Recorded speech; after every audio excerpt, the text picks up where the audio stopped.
ఈరోజు టెట్ పరీక్ష కోసం ఇంపార్టెంట్ ప్రశ్నలు ఒకసారి చూద్దాం మనం. ముందుగా కవి సమయాలు అనేది ఎవరి సిద్ధాంత గ్రంథం? 2 దళిత మేనిఫెస్టో కవితా రచయిత ఎవరు? 3 నింబగిరి నరసింహ శతకం యొక్క కర్త ఎవరు?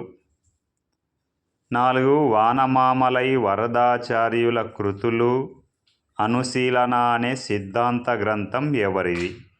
దీనిపైన పిహెచ్డి చేశాడు ఆయన. మా ఊరి ముచ్చట్లు అనే కథా సంపుటి రచయిత ఎవరు? తెలుగులో హరివంశాలు అనే పరిశోధనా గ్రంథం ఎవరిది? గాలిబ్ గీతాలను తెలుగులోకి అనువదించినది ఎవరు? ఇక సమాధానాలు చూద్దాము. కవి సమయాలు అనేది ఇరివెంటి కృష్ణమూర్తి గారి గ్రంథం, సిద్ధాంత గ్రంథం. అది పిహెచ్డి చేశాడు ఆయన, యూనివర్సిటీలో ప్రొఫెసర్ ఆయన.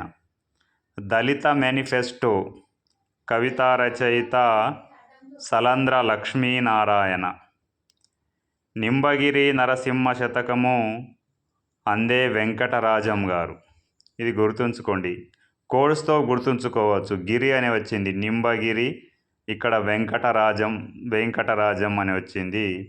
ఇక్కడ మనము తిరుమల వెంకటేశ్వర స్వామి పైన కూడా కొండలు ఉంటాయి, అక్కడ కొండల పైన ఉంటాడు వెంకటేశ్వర స్వామి. కాబట్టి ఇక్కడ రెండిట్లో కూడా గిరి వెంకట అని ఉంది. ఆ విధంగా కోడ్స్తో గుర్తుంచుకోండి.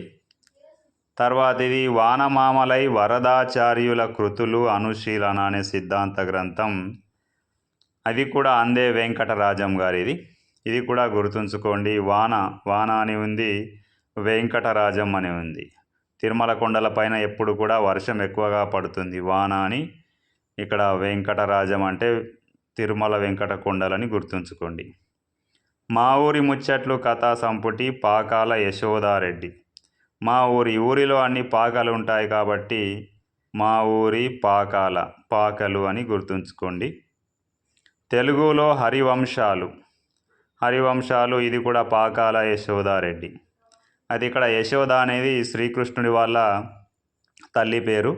హరి అంటే కూడా శ్రీకృష్ణుడి యొక్క పేరే ఇది.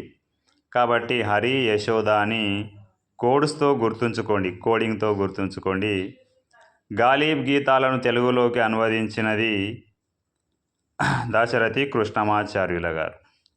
ఇవి సమాధానాలు.